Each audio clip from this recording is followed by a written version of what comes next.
क्या आपके साथ भी कभी ऐसा हुआ है कि अपने पसंदीदा इंसान से मिलने के बाद आपने खुशी महसूस करने की बजाय डर, सफोकेशन, टेंशन और कंफ्यूजन महसूस किया हो? और ये सवाल सिर्फ फीमेल से नहीं है, ये सवाल मेल से भी है, क्योंकि मैनिपुलेटर का कोई जेंडर नहीं होता है। और यहाँ बात सिर्फ कपल्स के बारे में नहीं होगी, बल्कि सभी तरह के रिलेशन के बारे में होगी। तो चलिए और 2 सवालों से शुरुआत करते हैं, जिनके जवाब अगर आपने ईमानदारी से दे दिए तो आपको खुद ही समझ आ जाएगा कि आप रिलेशन निभा रहे हैं या किसी ट्रैप में फंसे हैं। पहला सवाल, आपके पसंदीदा पर्सन से बात करने के बाद आपको कोई क्लियरिटी मिलती है या रिलेशन को लेकर आप और ज़्यादा कंफ्यूज हो जाते हैं? दूसरा सवाल, कभी आपको ऐसा लगा है कि आप एक वॉक ऑन एक्शेल वाले मोड में हैं, यानी कि आपको हर कदम फूक फूक कर रखना पड़ता है, क्योंकि आपको इस बात का डर है कि पता नहीं कौन सी बात सामने वाले को बुरी लग जाए, वो चिल्लाने लग जाए या रोने लग जाए, गुस्सा हो जाए या फिर बात करना ही बंद कर दे? अगर आपके दोनों सवालों के जवाब ना है तो आप वीडियो को स्किप कर सकते हैं, लेकिन अगर जवाब हाँ है तो इस डिस्कशन में मेरे साथ जुड़े रहिए। सबसे पहला साइन होता है इमोशनल हॉस्टेज, यानी कि गिल्ट ट्रिपिंग। आपने सामने वाले व्यक्ति के मुंह से कुछ बातें ज़रूर सुनी होगी जिनको वो पैटर्न्स में दोहराते हैं, जैसे कि मुझे पता था तुम नहीं आओगे, मेरा कोई दोस्त ही नहीं है तुम्हारे सिवा, तुम्हें भी मेरी परवाह नहीं बाकी लोगों की तरह, मैं अकेला ही रहता हूँ या रहती हूँ, मैंने तुम्हारे लिए इतना किया, तुम मेरे लिए छोटा सा काम भी नहीं कर सकते, मैंने सोचा कोई और समझे ना समझे तुम मुझे ज़रूर समझोगे, सब मेरी ही गलती है, मैं सबसे बुरा हूँ या मैं सबसे बुरी हूँ। और अगर इन सब से भी बात ना बने तो अचानक से बात करना बंद कर देना। तो कुल मिलाकर इसमें मैनिपुलेटर आपको धमकी नहीं देता है, बल्कि आपकी अच्छाई, जिम्मेदारी की भावना और गुस्से तथा डर जैसी आपकी फीलिंग्स को आपके खिलाफ यूज करता है, और आप अपने इनर रडार की बात को अनदेखा करके उनके कहे मुताबिक काम करने भी लगते हैं। दूसरा साइन होता है द मूविंग गोल पोस्ट। इसको पहचानने का सीधा सा फंडा ये है कि जैसे ही सामने वाले की मन की कोई बात आप पूरी कर देंगे, तब वो उस बात में कोई और नई डिमांड जोड़ देंगे और ऐसा महसूस करवाएंगे कि ये दोनों बातें पहले से ही कनेक्टेड हैं, आप ही समझ नहीं पाए। अगर रिलेशन का एग्जाम्पल लें तो पहले साथ घूमने जाने के लिए फोर्स करना, और जब आप ये डिमांड पूरी कर देंगे तो आपसे ये बोलकर नाराज हो जाना कि घूमने तो आ गए लेकिन मैंने फोर्स किया था, इसीलिए तुम्हारा मूड अच्छा नहीं है, तो साथ घूमने का मतलब भी क्या रह गया।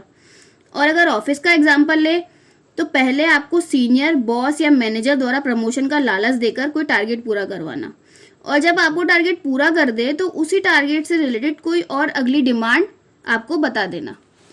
तो कुल मिलाकर वो आपको थका देंगे, आपको जीतने नहीं देंगे और ना ही सही साबित होने देंगे, ताकि एट द एंड कंट्रोल उनके ही हाथ में रहे और आप उनकी सारी डिमांड्स पूरी करती जाए।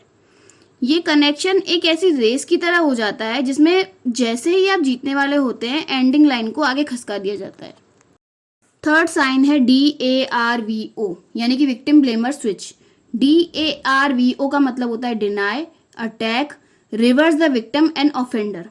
इन 5 वर्ड्स को साथ में सुनते ही आपके दिमाग में अपने आसपास के किसी न किसी इंसान का चेहरा जरूर उभरा होगा, और ये पर्सन आपके साथ काम करने वाला कोई इंसान, कोई दोस्त, रिश्तेदार या फैमिली मेंबर, कोई भी हो सकता है। इसीलिए यहाँ एग्जाम्पल देने की जरूरत नहीं है। इसमें मैनिपुलेटर खुद की गलती पॉइंट आउट करने पर एक पैटर्न फॉलो करता है। पहले इनकार कर देना, फिर आप पर ही पलटवार करना, जो ज्यादातर आपकी किसी पुरानी गलती को लेकर होता है, और एंड में विक्टिम और ऑफेंडर को रिवर्स कर देना, यानी गुस्सा करके, चिल्लाकर या रोकर ये साबित कर देना कि उनके साथ बुरा हुआ है और आपने नहीं, बल्कि उन्होंने मेंटल प्रेशर झेला है और इसमें आपकी गलती है। एट द एंड यहाँ उनकी गलती से फोकस हटकर आप पर शिफ्ट हो जाता है। इसमें मैनिपुलेटर आपकी किसी पुरानी गलती से अपनी नई गलती को जस्टिफाई करने का ट्राई करते हैं और आपको ये एहसास दिला देते हैं कि उनकी इस नई गलती का रीजन आपकी पुरानी गलती है। फोर्थ साइन होता है क्रोनोलॉजिकल एमनीशिया। क्रोनोलॉजिकल एमनीशिया को आसान शब्दों में यादों के समय और क्रम को भूल जाना या बदल देना कहते हैं। अगर आपको लग रहा है कि कोई इंसान बार बार हर बात में पुरानी बातों या गलतियों की टाइमलाइन और सीक्वेंस को चेंज करके जीतने की कोशिश कर रहा है या आपसे अपनी बात मनवा रहा है, तो ये मैनिपुलेशन हो सकता है। इसमें मैनिपुलेटर आपके सेल्फ डाउट का यूज करते हैं। चाहे आपके पास जितने भी फैक्ट और लॉजिक हो, वो आपकी टाइमलाइन को हिलाकर लॉजिक की बुनियाद को ही गिरा देते हैं।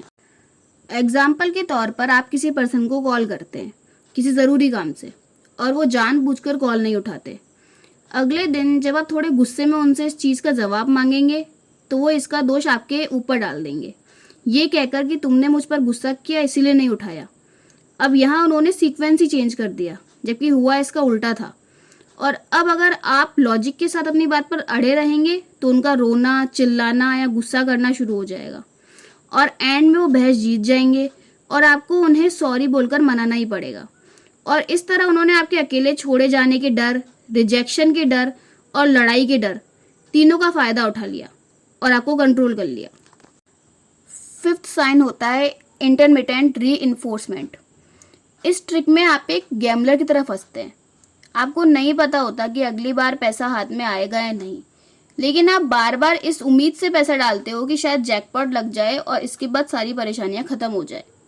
इसमें मैनिपुलेटर आपको एक लूप में फंसा कर रखता है। पहले बहुत ज़्यादा अटेंशन दे देना, फिर सारा अटेंशन छीन लेना, और जब आप वही अटेंशन वापस पाने की उम्मीद में उनकी हर बात मानते चले जाते हैं तो उनका आप पर कंट्रोल बनाए रखने का मकसद पूरा हो जाता है। और फिर जैसे ही आपका इनर रडार आपको अलर्ट करने लगता है तब वो किसी न किसी बहाने से वापस आपको अटेंशन देने लगेंगे और आपको लगेगा कि सब सही तो हो गया। ये साइकिल बार बार रिपीट होता रहता है और आप एक लूप में फंसे रहते हैं।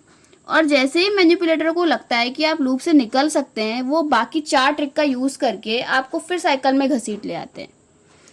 इसमें जब अटेंशन छिन जाने के बाद एकदम से अटेंशन वापस आपकी तरफ शिफ्ट हो जाती है तो आपके दिमाग में डोपामाइन का झटका लगता है और ये बिल्कुल किसी नशे की तरह काम करता है। आप चाहे उस पर्सन के साथ खुश ना हो, लेकिन क्योंकि आपको उस डोपामाइन के हाई की आदत लग गई है तो इसीलिए आप उस रिश्ते में बने रहते हैं और मैनिपुलेटर की सारी बातें मानते हैं। अगर ऑफिस का एग्जाम्पल लें तो बॉस या मैनेजर पहले आपके काम की सबके सामने तारीफ करेंगे और फिर अटेंशन किसी और पर शिफ्ट कर देंगे और आप वो तारीफ वापस पाने के लिए बिल्कुल उनके अकॉर्डिंग काम करते चले जाएंगे बिना किसी सवाल के। इन 5 साइंस को समझने के बाद एक बात और है जो आपको ज़रूर ध्यान में रखनी चाहिए। कई बार मैनिपुलेटर कोई इविल मास्टर प्लानर नहीं होता है। उसका ये बिहेवियर गलत लोगों की संगत या बचपन में सीखी गई और ऑब्जर्व की हुई बातों से आता है। जैसे उनका कोई दोस्त उन्हें बताए कि वो अपने पार्टनर को कैसे कंट्रोल में रखते हैं, या फिर बचपन से उस पर्सन ने यही ऑब्जर्व किया हो कि बात मनवानी है तो गुस्सा होना, चिल्लाना, रोकर दिखाना या सामने वाले की तारीफ करना बहुत ज़रूरी है।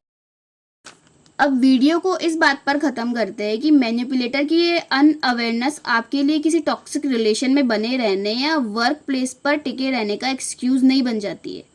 आपकी पहली जिम्मेदारी खुद के प्रति है। खुद को इस मेंटल प्रेशर से निकालना और इस ट्रैप से आज़ाद होना आपका पहला काम होना चाहिए, ना कि किसी को सुधारने के लिए इस ट्रैप में फंसे रहना। अगली बार जब आपका इनर रडार आपको आगाह करने की कोशिश करे तो बिना किसी गिल्ट ट्रिप में फंसे पहले अपने आप को चुने। और अगर आपके पास ऐसा कोई है जिन्हें ये सब जानने की ज़रूरत है तो उनके साथ ये वीडियो ज़रूर शेयर करें।